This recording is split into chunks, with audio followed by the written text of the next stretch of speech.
आज मंत्रिमंडळाच्या बैठकीमध्ये नियमितपणाने काही विभागांचे प्रस्ताव त्या ठिकाणी आले, त्याला मंत्रिमंडळाने मान्यता दिली. मग त्यात महसूल विभागाचे असतील किंवा नव्याने महाराष्ट्राने आणि महायुतीच्या सरकारने एक निर्णय घेतलेला आहे की आपल्या ज्या महाराष्ट्रातल्या नद्या आहेत या प्रदूषणमुक्त करण्याच्या दृष्टिकोनातून एक चांगल्या पद्धतीचा निर्णय आज मंत्रिमंडळाच्या बैठकीमध्ये घेण्यात आला.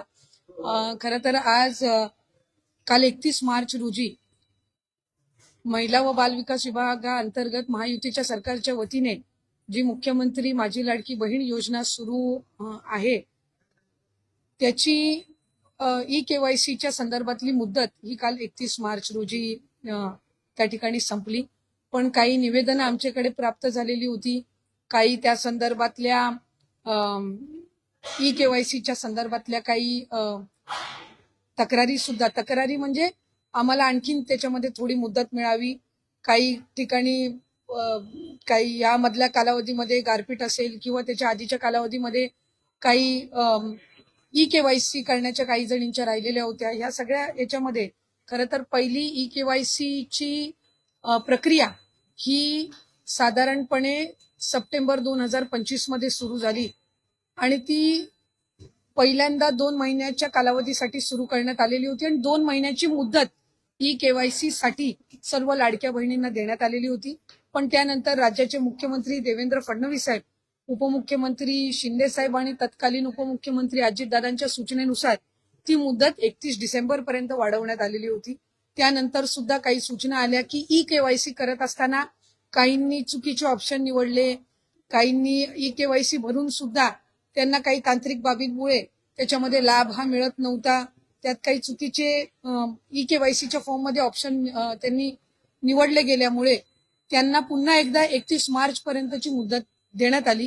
ती मुदत ही आता या महिन्याच्या कालावधीपर्यंत आम्ही वाढवत आहोत, म्हणजे 30 एप्रिल पर्यंत ती मुदत ही राज्याचे मुख्यमंत्री देवेंद्र फडणवीस साहेब, उपमुख्यमंत्री शिंदे साहेब आणि उपमुख्यमंत्री सुनेत्रा काकींच्या सूचनेनुसार ती वाढवण्यात येत आहे. त्यामुळे आपल्या माध्यमातून सर्व लाडक्या बहिणींना विनंती राहील की ही जी अंतिम संधी ही आपलं काही ई-KYC करत असताना जी काही चूक झालेली असेल त्या दुरुस्तीसाठी ही देण्यात आलेली आहे आणि 30 एप्रिल पर्यंत ही मुदत ही महायुतीच्या सरकारच्या वतीने आदरणीय मुख्यमंत्री फडणवीस साहेब, शिंदे साहेब आणि सुनेत्रा काकी यांच्या सूचनेनुसार ही आम्ही वाढवत आहोत.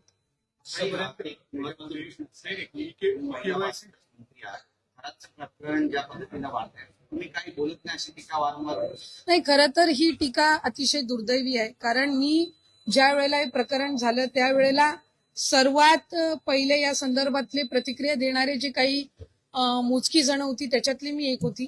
या अतिशय घृणास्पद आणि निंदनीय प्रकार आहे आणि याचं समर्थन किंवा या संदर्भामध्ये वेगळी काही भूमिका घेण्याचं काही कोणाचाच दृष्टिकोन किंवा त्याबद्दल काही हे असावी अशाचं काही कारण नाही. मी त्यावेळेलाही स्पष्टपणाने म्हटले होते की राज्याचे मुख्यमंत्री देवेंद्र फडणवीस साहेबांनी त्या संबंध प्रकरणामध्ये एक SIT स्थापन केलेली आहे.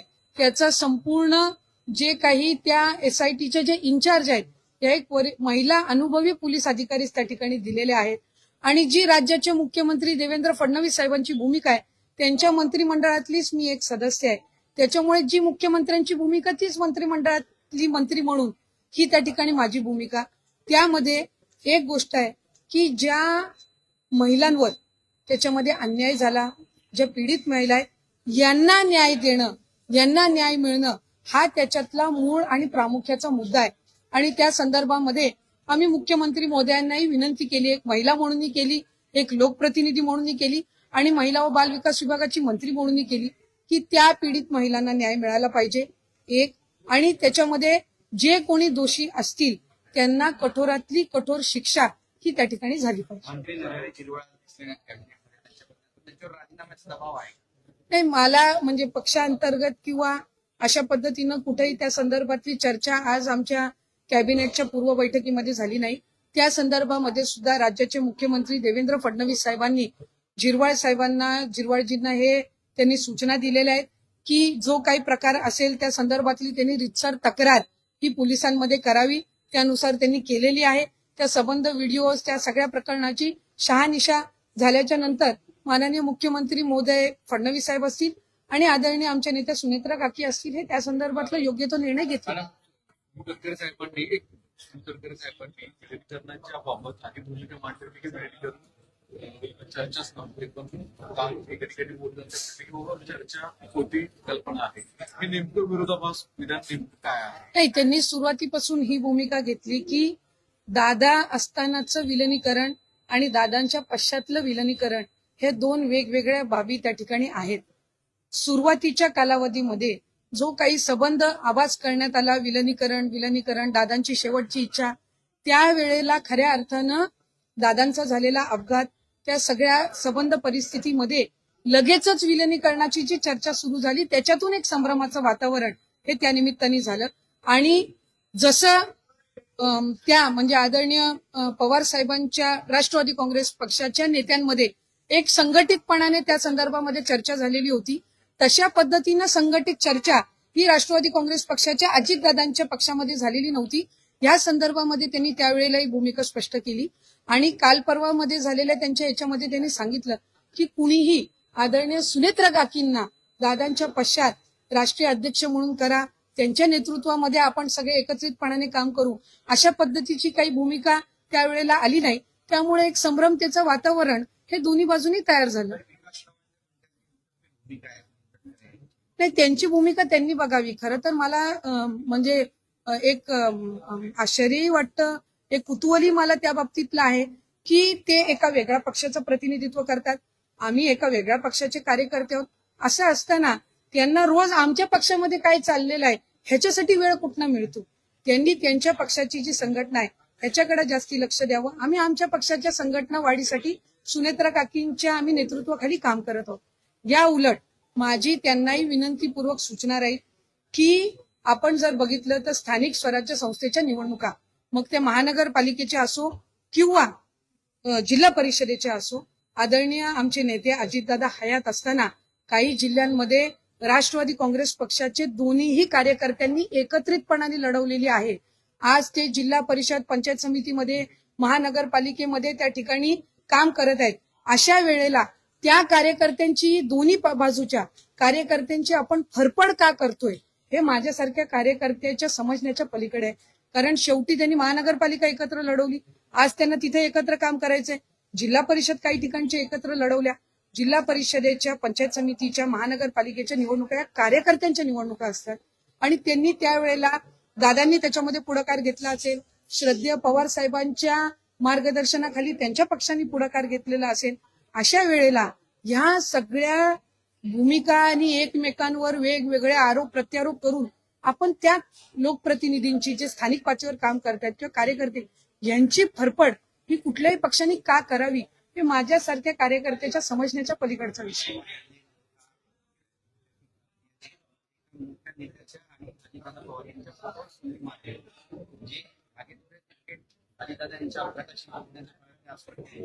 खर तर हा महाराष्ट्र पुरोगामी महाराष्ट्र म्हणून ओळखला जातो, विकसित महाराष्ट्र म्हणून ओळखला जातो. खरातांचं झालेलं प्रकरण हे अतिशय निंदनीय आहे, एकदम निंदनीय. त्याचं समर्थन किंवा त्याची बाजू किंवा काय हे कोणीही कुठल्याही बाजूने घेण्याचं काही कारण नाही. आम्ही सगळेच मग कुठल्याही पक्षाचे असू, आज लोकप्रतिनिधी म्हणून मी असेल, त्यांच्या पक्षाचे काही असतील, त्यानंतर शिवसेनेचे दोन्ही बाजूचे काही असतील, काँग्रेसचे असतील का भारतीय जनता पक्षाचे असतील, कुठलाही नेता यांनी कुठल्याही घटनेचं समर्थन हे केलं नाही.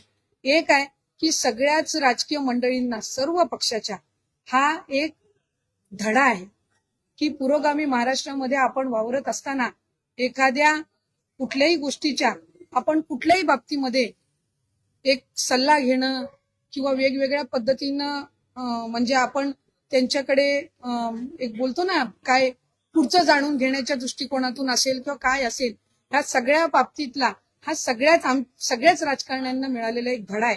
पण या आपल्या माध्यमातून मला आणखीन एक सांगायचंय की वेगवेगळे फोटो याच्यामध्ये आले, वेगवेगळ्या नेत्यांचे फोटो आले, वेगवेगळ्या राजकीय पक्षातले ते होते.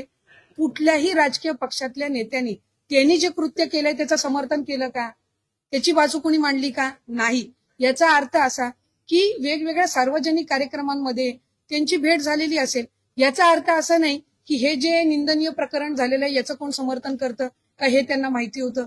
त्याच्यामुळे याच्यामध्ये पडण्यापेक्षा आज राज्याचे मुख्यमंत्री देवेंद्र फडणवीस साहेबांनी SIT जी स्थापन केलेली आहे त्या चौकशीमध्ये ज्या काही गोष्टी आहेत त्या शहानिशा होतील. आज बघितलं कोणी महिला कुठल्याही पक्षाचे असो कुठल्याही यांच्यावर आरोप करत आहेत. कोण रश्मी वहिनीचं नाव घेतं, कोण इथं नीलमताईंचं नाव घेतं, कोण माझ्याही संदर्भामध्ये मी भूमिका स्पष्टपणे मांडत नाही ह्या संदर्भामध्ये नाव घेतं. त्यामुळे ह्या सगळ्या ह्याच्यामध्ये आपापसातली बदनामी करण्यापेक्षा एक राजकीय एक विचारधारा किंवा एक महाराष्ट्राची विचारधारा म्हणून सगळ्या पक्षांचे यांनी वेगवेगळ्या सार्वजनिक कार्यक्रमांमध्ये त्यांना भेटले असतील. याचा अर्थ असा होत नाही की या निंदनीय घटनेची कोणाला माहिती होती किंवा हा जो प्रकार सगळा याबद्दल कोणाला माहिती होती. जर माहिती असती तर कुठलाही महाराष्ट्रातला राजकारणी हा त्यांना भेटला नसता, याची मला एक लोकप्रतिनिधी म्हणून खात्री.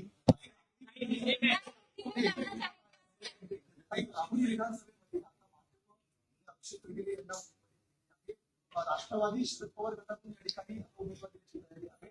आता अशी चर्चा सुरू होते की अजित पवार गटातून देखील राष्ट्रवादीला त्या ठिकाणी सपोर्ट केला. नाही, मी अशा पद्धतीची कुठली चर्चा ऐकलेली नाहीये. आम्ही महायुतीमध्ये आहोत. त्यामध्ये भारतीय जनता पक्ष, राष्ट्रवादी काँग्रेस पक्ष, अजितदादा आणि त्याचबरोबर शिवसेना एकनाथ शिंदे साहेबांच्या नेतृत्वाखाली आणि आणखीन आमचे घटक पक्षही आहेत. ही महायुती आहे. जशी बारामतीची पोटनिवडणूक आहे ज्याच्यामध्ये आदरणीय सुनेत्रा काकी त्या राष्ट्रवादी काँग्रेस पक्षाचे उमेदवार जरी असल्या तरी त्या महायुतीच्या उमेदवार आहेत, ज्याचा उल्लेख आदरणीय फडणवीस साहेबांनी केला. तशाच पद्धतीनं राहुरी ही महायुती म्हणून त्या ठिकाणी आम्ही लढवण्याच्या दृष्टिकोनातून पावलं उचलतो.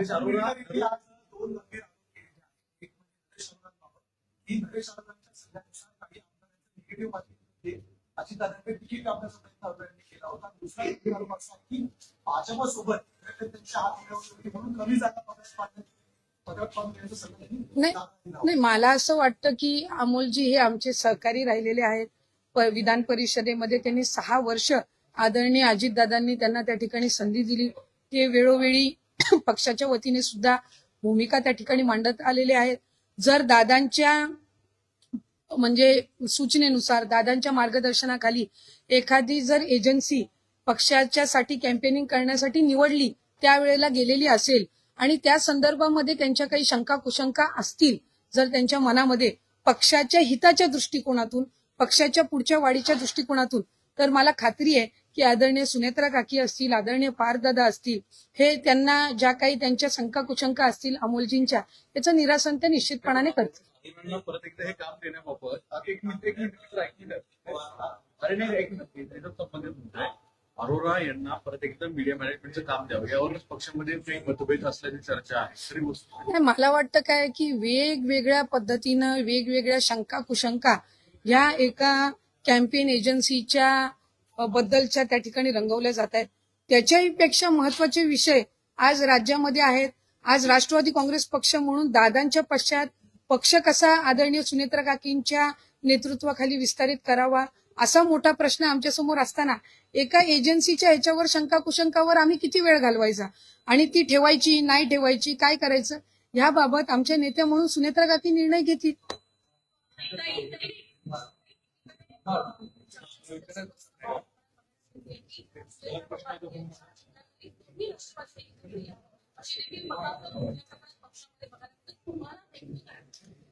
आम्ही सगळेच जणांनी सुरुवातीपासून ही भूमिका ठेवली की आदरणीय अजितदादांच्या पश्चात आदरणीय सुनेत्रा काकींनी राज्याचे उपमुख्यमंत्री म्हणून आणि त्याचबरोबर राष्ट्रीय अध्यक्ष म्हणून त्या ठिकाणी जबाबदारी स्वीकारावी. आम्ही सगळ्यांनी मिळून त्यांना विनंती केली.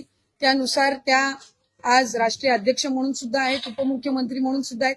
त्यांच्या नेतृत्वाखाली आम्ही काम करत आहोत आणि उद्याच्या घडीला जर त्या संदर्भामध्ये जो काही निर्णय घ्यायचा असेल हे सगळे अधिकार आम्ही आदरणीय सुनेत्रा काकींना दिलेले आहेत. आमची भूमिका इतकीच आहे की आम्हाला सुनेत्रा काकींच्या पाठीशी ठामपणाने कार्यकर्ता म्हणून उभं राहायचंय आणि कार्यकर्ता म्हणून उभं राहत असताना तो पक्षाच्या हिताचे त्या ज्या काही निर्णय घेतील त्याच्यामध्ये आम्ही सगळेच जण त्यांच्या पाठीशी आहोत. ते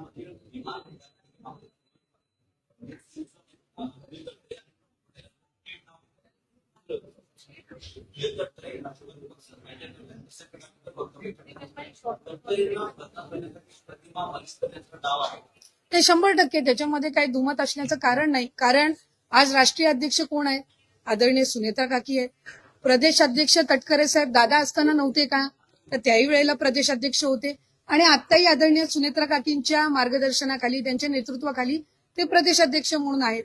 आदरणीय अजितदादांच्या झालेल्या दुर्दैवी अपघाताची घातपात आहे का अपघात आहे याची चौकशी व्हावी असं आदरणीय सुनेत्रा काकी उपमुख्यमंत्री झाल्यानंतर पहिलं पत्र जर आमच्या सगळ्यांच्या उपस्थितीमध्ये जर आदरणीय फडणवीस साहेबांना कुठलं दिलं गेलं असेल तर ते पत्र होतं की ह्याची सीबीआय चौकशी झाली पाहिजे. आज त्या संदर्भामध्ये या अधिवेशनाच्या शेवटच्या दिवशी राज्याचे मुख्यमंत्री देवेंद्र फडणवीस साहेब यांनी त्या संदर्भातलं उत्तर देत असताना सुद्धा त्यांनी नमूद केलं की राष्ट्रवादी काँग्रेस पक्षाचे म्हणजे आम्ही सगळे आमदार किमान 3 वेळा त्यांच्याकडे गेलो आणि आम्ही त्यांना ही विनंती आणि हे निवेदन दिलेलं आहे की साहेब आमच्या नेत्याचा जो काही घात किंवा अपघात आहे याची चौकशी झाली पाहिजे, सत्यता समोर आली पाहिजे. सीआयडी असेल, सीबीआय असेल, आणखीन कुठल्या एजन्सीज असतील, या सगळ्यांचा एकत्रितपणाने अहवाल हा राज्याच्या जनतेसमोर आणि आमच्या सगळ्यांसमोर आला पाहिजे ही आम्ही विनंती केली. त्याचा उल्लेख त्यांनी त्यांच्या शेवटच्या दिवशीच्या भाषणामध्ये सुद्धा केला आणि त्यात हाही उल्लेख केला की आम्ही सगळे आदरणीय देशाचे गृहमंत्री अमित शाह साहेबांकडे सुद्धा या संदर्भातली विनंती करणार आहोत. त्यावेळेला ते स्वतः सुद्धा राज्याचे मुख्यमंत्री देवेंद्र फडणवीस साहेब सुद्धा असणार आहेत आणि ते या सगळ्या गोष्टींचा जो काही तपास असेल, जे काही त्यांनी सगळं संकलन त्याचं केलेलं असेल हे आम्ही तिकडे मांडणार आहोत. हे त्यांच्या उत्तरामध्ये त्यांनी सांगितलं. ह्यानंतर कुठलीही शंका कुशंका असण्याचं कारण नाही आणि शेवटी आम्ही मग तटकरे साहेब असो, प्रफुल्लभाई असो, भुजबळ साहेब असो, मुश्रीफ साहेब असो, आम्ही सगळे आमदार असो, आम्ही सगळ्यांनी आमचा नेता गमावला. ज्या नेत्यावर आम्ही विश्वास ठेवून, ज्याच्या पाठीशी आम्ही सगळ्यांनी त्या ठिकाणी उभं राहून आम्ही विधानसभेची निवडणूक लढवली, आम्ही सगळे निवडून आलो, ज्यांच्या सोबत आम्ही आमचं राजकीय भवितव्य आणि वैयक्तिकरित्या सुद्धा ज्यांच्या सोबत आम्ही जुडलेलो गेलेलो आहोत, यांच्या जो काही अपघात झाला याचा तपास व्हावा ही कळकळीने आमची आहे. पण आम्ही रोज ते माध्यमांसमोर बोलत नाही कारण आम्हाला खात्री आहे की देवेंद्र फडणवीस साहेब असतील, आदरणीय पंतप्रधान नरेंद्र मोदी साहेब असतील, अमित शाह साहेब असतील, हे अजितदादांच्या या संबंध मृत्यू संदर्भामध्ये घात अपघात जे काही असेल याच्यामध्ये न्याय देण्यासाठी ते कुठेही कमी राहणार नाहीत आणि सुनेत्रा काकी सुद्धा न्याय घेतल्याशिवाय राहणार नाही. त्या संदर्भातली माझ्याकडे माहिती नाही, तर जी माहिती नाही त्या संदर्भातलं भाष्य मी या ठिकाणी करणार नाही.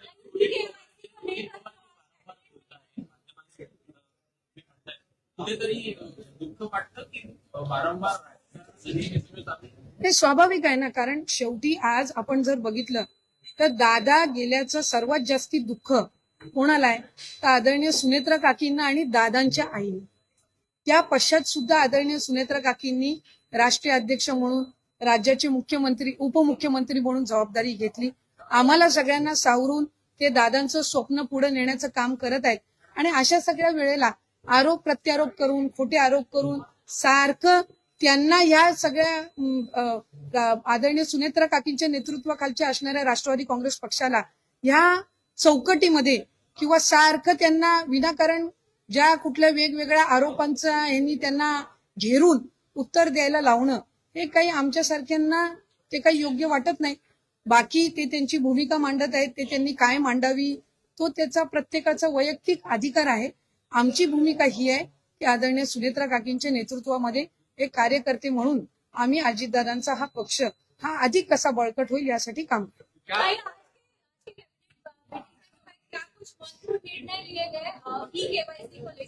नहीं, ई केवाईसी पहले हमने शुरू की सितंबर 2025 में. वो सितंबर 2025 से नवंबर तक 2 महीने के लिए ये पहले उनको पूरा जो 2 महीने का उनको समय दिया गया था. उसके बाद आदरणीय मुख्यमंत्री देवेंद्र फडणवीस सर, उप मुख्यमंत्री एकनाथ जी शिंदे सर और हमारे उप मुख्यमंत्री अजित दादा के मार्गदर्शन में उनके सूचना अनुसार फिर उसको 31 दिसंबर तक हमने एक्सटेंशन दिया। उसके बाद जो भी महिलाएं या लाडली बहनाएं हैं जिन्होंने ई-केवाईसी करते समय कोई गलत ऑप्शन चुना या कोई ऑप्शन चुनने का उनसे रह गया, उनके लिए 31 मार्च तक हमने वो फिर दोबारा हमने वो एक्सटेंशन दी और आज वो एक्सटेंशन जो है वो हम 30 अप्रैल तक आदरणीय मुख्यमंत्री महोदय दोनों भी हमारे उप मुख्यमंत्री महोदय उनके सूचना में उनके मार्गदर्शन में दे रहे हैं। इसमें एक और ये हम चुनाव वापस लड़ने के लिए तैयार है। आपको क्या लगता है कि नहीं, इस राज्य की एक परंपरा रह चुकी है। आप अगर देखें तो आदरणीय अजीत दादा का जब निधन, दुखद निधन या हादसे में निधन हुआ तो पूरा महाराष्ट्र जो है उसमें दुख का वातावरण था। सारे पक्ष के जो नेताएं हैं उनके साथ पिछले 30-35 सालों से अजीत दादा के बहुत अच्छे घनिष्ठ संबंध रह चुके हैं और एक महाराष्ट्र की परंपरा है कि जब भी एक ऐसे दिग्गज नेता का दुखद निधन होता है तो उनके पश्चात जो चुनाव होता है उसमें हम कुछ ना कुछ, मतलब ये सब जो हमारी परंपरा, राजनीतिक परंपरा रह चुकी है, उसमें हम कुछ कंसिडरेशंस करते हैं और उनके जो आदरणीय शरद चंद्र जी पवार साहब के नेतृत्व में भी जो राष्ट्रवादी है, उनके जो नेता है आदरणीय जयंत पाटिल साहब हो, सुप्रिया ताई हो या उनके प्रदेश अध्यक्ष शशिकांत जी हो, उन्होंने पहले से ही ये भूमिका रखी है कि हम वहां पे उम्मीदवार नहीं देंगे, हम सुनेत्रा काकी के खिलाफ उम्मीदवार नहीं देंगे। और हमारे जो प्रदेश के अध्यक्ष तटकरे साहब हो, प्रफुल्ल भाई हो, उन्होंने ये भूमिका रखी है कि वो भी स्वयं शिवसेना हो, मतलब उद्धव बाला साहेब ठाकरे गठ की या कांग्रेस हो, उनके पास वो भी रिक्वेस्ट करेंगे कि ये सुनेत्रा काकी का जो चुनाव है वो बिन विरोध हो, उसमें ज्यादा कुछ ऑपोजिशन या उनके खिलाफ कोई चुनाव ना लड़े। जो एक राजनीतिक परंपरा रही है वो आगे हमें ले जानी चाहिए। जब अजीत दादा जैसा एक दिग्गज नेता, उनका एक दुखद निधन होता है तो उनके पश्चात जो ये चुनाव है उसमें हम सब ने मिलकर एक डिसीजन, एक पॉजिटिव डिसीजन लेना चाहिए। ये हमारी तरफ से एक दरखास्त रहेगी। अदिति, एक सवाल ये है कि आपने जो 30 अप्रैल तक बढ़ाई है उसमें क्या जिसका गलत केवाईसी के कारण 2-3 महीने से पैसे अटक गए हैं, क्या जी। उनको ई केवाईसी करने के बाद जी। बैकलॉग आएगा या फिर जी, उनको जिन्होंने ई-केवाईसी करते समय कुछ गलत ऑप्शन चूज किया है, प्रोफेशन में कुछ अलग चूज किया है या कोई कॉलम उनसे भरने का रह गया हो, उनको हम ये मौका दे रहे हैं और उनको ये मौका देने के बाद वो जो एडिशन है वो ये 30 अप्रैल तक का जो हमने एक्सटेंशन दिया है, उसके बाद जो भी उसमें एडिशन आएंगे वो कंसिडर किए जाएंगे। एक सवाल और है।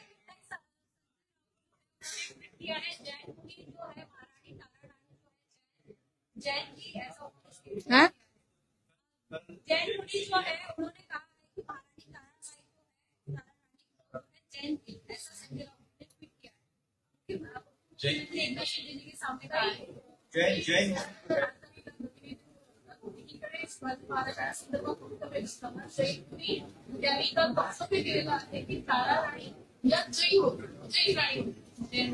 मी तर कुठलाही जेवढे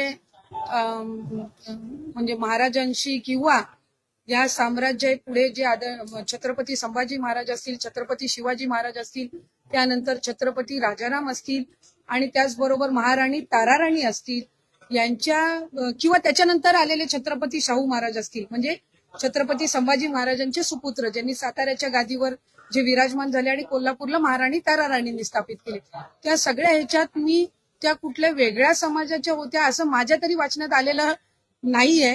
त्याच्यामुळे ऐतिहासिक ह्याच्यावर आपण भाष्य करत असताना आपण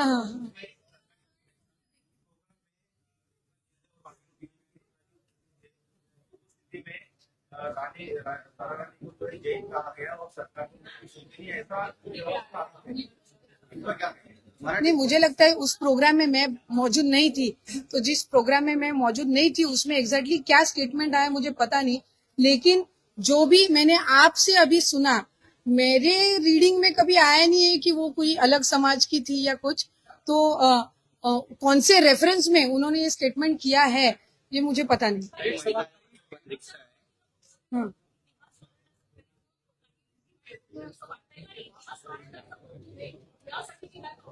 नाही इतिहास हा महाराजांचा कोणीही बदलू शकणार नाही.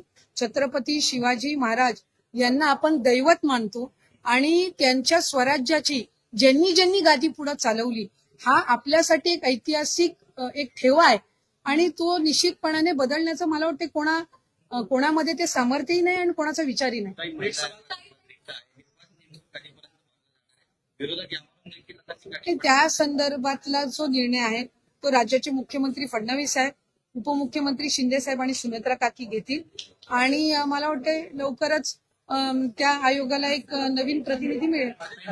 एक सवाल ये है कि रोहित पवार लगातार जो सीबीआई इंक्वायरी इन्वेस्टिगेशन ये सारी चीजों पर जिस तरीके के बयान आ रहे हैं, हर दिन प्रेस कॉन्फ्रेंस हो रही है, इससे कितना पार्टी कैसे देख रही है?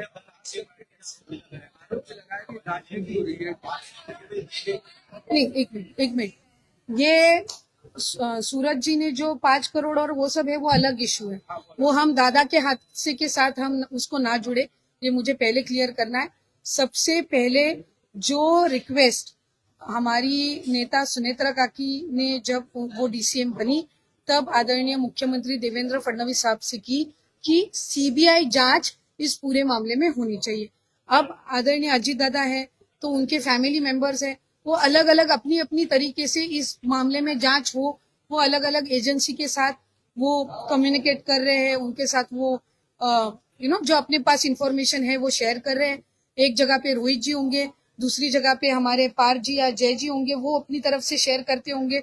लेकिन सीबीआई की जांच हो, इसके अलावा सीआईडी की जांच हो और भी उसके बारे में जो एजेंसीज है उनके तरफ से जांच हो, ये सारी अलग अलग प्लेटफॉर्म से हमने भी ये रिक्वेस्ट ये आदरणीय मुख्यमंत्री महोदय के पास की है. इसका एक डिटेल्ड रिप्लाई उन्होंने असेंबली के लास्ट डे में सभागृह में दिया है.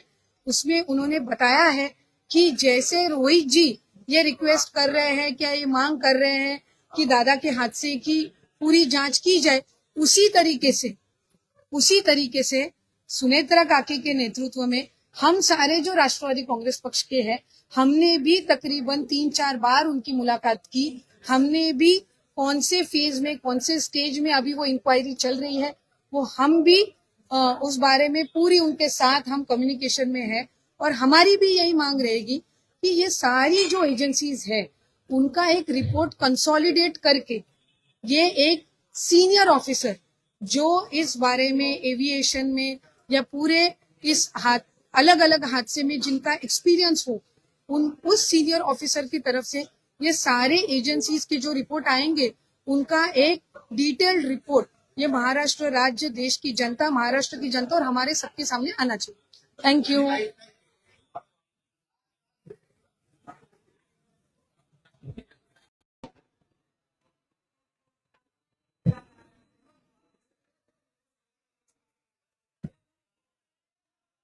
पहिलं मी बोलू मग तुम्ही विचार ना काय करते.